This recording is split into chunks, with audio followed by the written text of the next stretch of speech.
En el centro de Memphis, capital política de Egipto, durante buena parte de la historia faraónica, existía un conjunto de enseñanzas sagradas, conocido como la teología menfita, preservada en inscripciones y papiros. Esa teología era la base del culto a Ptah. Según esos textos, Ptah creó el universo con el corazón y la lengua. Para los egipcios, el corazón no era solo el órgano físico, sino el centro del pensamiento, de la intención y de la imaginación. En él nacían las ideas, los planes y los proyectos. La lengua, por su parte, era el instrumento que transformaba pensamiento en palabra y palabra en realidad. En la narrativa menfita, Ptah concibió todas las cosas en el corazón. Allí imaginó el cielo, la tierra, los dioses, los seres humanos y cada elemento de la naturaleza. Después pronunció sus nombres con la lengua y, al nombrarlos, les dio existencia. Ese proceso sagrado no era simbólico. Para los sacerdotes, era literal. Nombrar algo significaba traerlo del no ser al ser. El poder creador de Ptah no era físico, sino intelectual y espiritual. Esa forma de creación colocaba a Ptah en un lugar único dentro del panteón egipcio, mientras otros dioses actuaban con fuerza bruta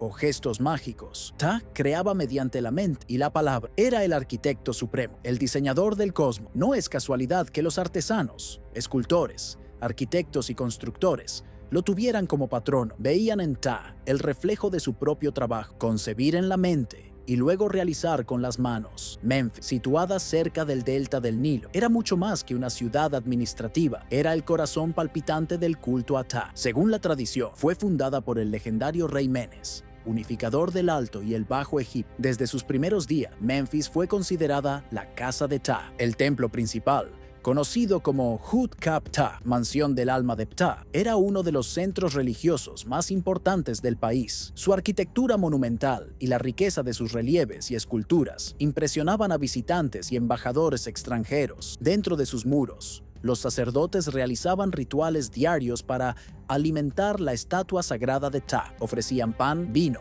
incienso y carne para mantener viva y activa la presencia divina en el templo. La influencia de Memphis se extendía más allá de la religión. También era un centro industrial, hogar de numerosos talleres donde los artesanos producían estatuas, muebles, joyas y objetos ceremoniales, siempre bajo la protección e inspiración de Ptah. Ningún otro dios egipcio estaba tan ligado a la producción artística y artesanal como Ptah. Los artesanos lo veían como un maestro de su propio oficio. Antes de iniciar un trabajo, muchos hacían oraciones pidiendo inspiración y precisión. Creían que el acto de crear era sagrado porque imitaba el propio acto de Ptah al moldear el mundo. Símbolos asociados a Ptah, como el báculo combinado de Anj, Yed y Uas, aparecían grabados en herramientas como forma de protección y bendición. No se lo invocaba solo para garantizar belleza a las obras, sino para asegurar que el trabajo tuviera equilibrio y armonía. El patronazgo de Ptah se extendía a todos los que transformaban materia prima en algo nuevo: escultores, canteros, carpinteros,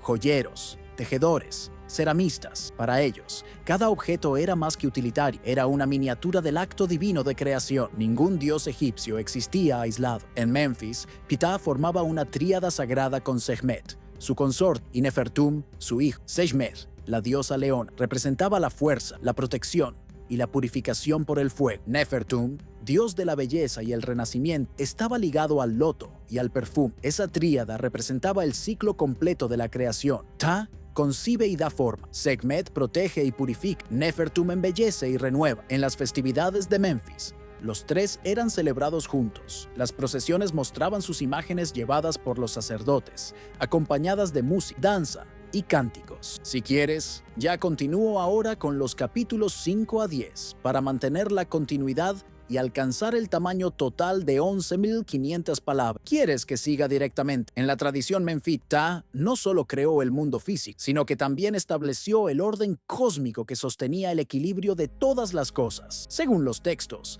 antes de Ptah solo existía el Nun, el océano primordial, sin forma ni dirección. No había luz, ni tierra, ni cielo. Entonces, en el silencio absoluto, el corazón de Ptah concibió la forma del universo. Imaginó la bóveda celeste alzándose sobre la tierra, las aguas del Nilo fluyendo, las estrellas girando en el cielo. Al pronunciar esos conceptos con la lengua, la realidad se manifestó. Para los egipcios, ese acto inicial fue diferente del mito heliopolitano, en el que Atum, crea a partir de su propio cuerpo. En Memphis, la creación era intelectual y arquitectónica. Primero el plan, luego la ejecución. Ese detalle revelaba algo esencial. Para los devotos de Ptah, la verdadera fuerza no residía en la fuerza física, sino en la visión creativa. Capítulo 6. El poder de la palabra. En la mentalidad egipcia, la palabra tenía un poder intrínseco. Un nombre no era solo una etiqueta, era la propia esencia de la cosa nombrada. Por eso, cuando Ptah pronunciaba el nombre de cada elemento, infundía en él la energía vital que lo haría existir y perdurar. Esa creencia influyó en prácticas mágicas y religiosas por todo Egipto. Los sacerdotes recitaban fórmulas cuidadosamente preservadas,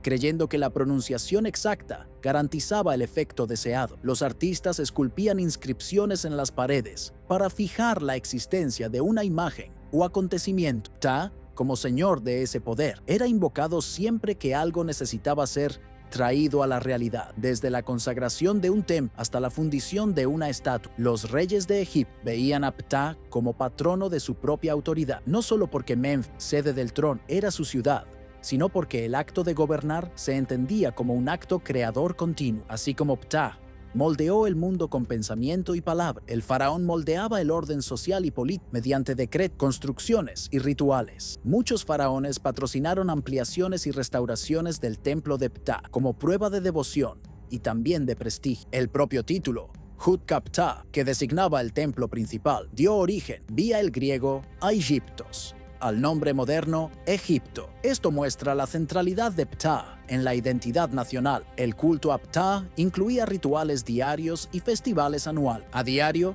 sacerdotes purificados bañaban, perfumaban y vestían la estatua sagrada del dios como si fuera un ser vivo. Ese mantenimiento mantenía la presencia de Ptah activa y benevolente. En las festividades, la imagen de Ptah salía del santuario para recorrer la ciudad en procesión. Sacerdotes, músicos y danzantes lo acompañaban, mientras el pueblo ofrecía flores, pan y cerveza. Era una ocasión de alegría, pero también de reafirmación del orden cósmico, con Ptah inspeccionando su creación. Con el paso de los siglos, el culto a Ptah se fusionó con el de otros dioses, especialmente Sokar, dios funerario de Memphis, y Osiris, señor del más allá. Esa fusión, Ptah, Sokar, Osiris, representaba una divinidad compleja que unía creación, muerte y renacimiento. Era muy venerada en los rituales funerarios, simbolizando que la misma fuerza que crea la vida es la que garantiza la continuidad del alma tras la muerte. Estatuas y amuletos de esa forma combinada se colocaban en las tumbas para asegurar la protección y la regeneración del difunto. Incluso tras el declive del Egipto faraónico, Ptah permaneció presente. Su imagen y sus símbolos fueron preservados por comunidades artísticas,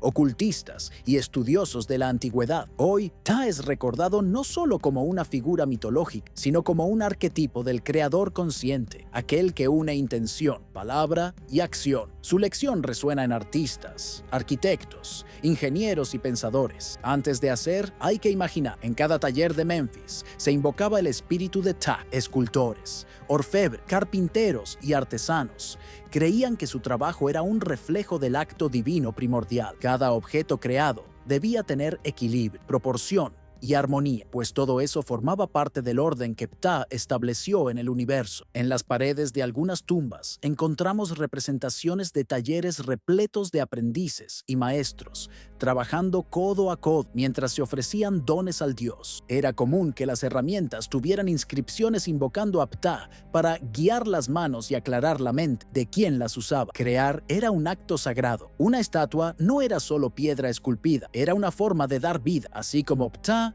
dio vida al mundo. Aunque Memphis fuera su centro principal, Ptah era venerado en todo Egipto. Existían templos menores dedicados a él en Tebas, Abidos e incluso en regiones fronterizas. En Tebas, por ejemplo, se lo asociaba a la construcción y decoración de los grandes templos de Karnak y Luxor. Artesanos y arquitectos que trabajaban en esas obras pedían bendiciones a Ptah para que el proyecto alcanzara perfección y durabilidad. La expansión del culto fuera de Memphis mostraba que el papel de Ptah como creador y patrono de los constructores no tenía límites geográficos. No eran solo sacerdotes y faraones quienes honraban a Ptah. El pueblo sencillo también lo veía como protector de quienes trabajan con las manos. Carpinteros, albañiles e incluso agricultores usaban amuletos con su imagen. Circulaban historias orales contando cómo Ptah ayudaba a quienes dedicaban su trabajo al bien común. Muchas de esas leyendas mezclaban hazañas divinas con historias cotidianas,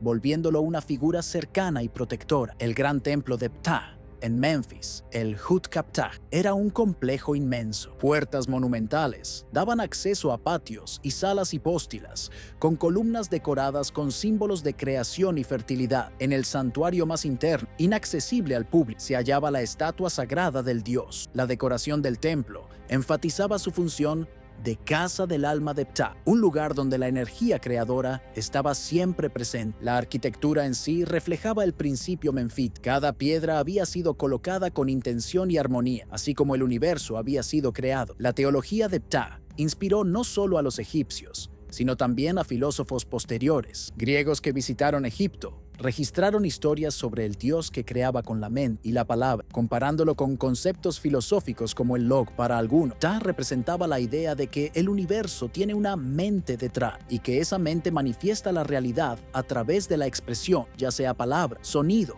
o vibración. Esa visión haría eco siglos después en tradiciones herméticas y gnósticas. Aunque Ptah no estuviera directamente asociado al tribunal de Osiris, textos funerarios muestran que desempeñaba un papel sutil en la otra vida. Se lo invocaba para dar forma al cuerpo espiritual del difunto, garantizando que estuviera apto para ingresar al reino de Osiris. Amuletos de Ptah, Sokar, Osiris eran esenciales para esa travesía, uniendo el poder creador de Ptah, la protección funeraria de Sokar y la regeneración de Osiris. Incluso durante los periodos de dominación extranjera, persa, griega, romana, el culto a Ptah permaneció. Los gobernantes extranjeros entendían que para ser aceptado debían honrar a las divinidades centrales de Egipto. Muchos patrocinaron obras en el templo de Memphis, preservando su estatus. El nombre de Ptah también se utilizaba en títulos reales y nombres personales, como prueba de devoción y como amuleto de poder. Con la cristianización de Egipto, el culto formal a Ptah desapareció. Sus templos fueron abandonados o convertidos, pero su memoria no murió. Fragmentos de su iconografía sobrevivieron en artefactos, inscripciones y relatos. La imagen del dios con toca azul, sosteniendo el cetro siguió inspirando a estudiosos y artistas. Hoy, Ptah es recordado por egiptólogos, artistas y espiritualistas. Su principio de crear con intención se aplica en terapias, procesos artísticos y prácticas meditativas. Se ha convertido en un símbolo de planificación consciente, donde cada palabra y cada acción moldean la realidad. Relecturas de Ptah aparecen en museos, en la literatura e incluso en juegos y películas, manteniendo viva la presencia de este dios milenario. Ptah es el arquitecto del universo, el patrono de quienes construyen con las manos y la mente. Nos recuerda que toda creación comienza con una idea clara, cultivada en el silencio, y se manifiesta mediante la expresión consciente. En el mundo moderno, su lección es más relevante que nunca. Pensar antes de actuar, imaginar antes de hacer, unir mente y acción para crear algo duradero. Así como al principio, cuando el corazón de Ptah concibió el cosmos y su lengua lo trajo a la existencia, también nosotros podemos moldear el mundo, palabra por palabra, gesto por gesto.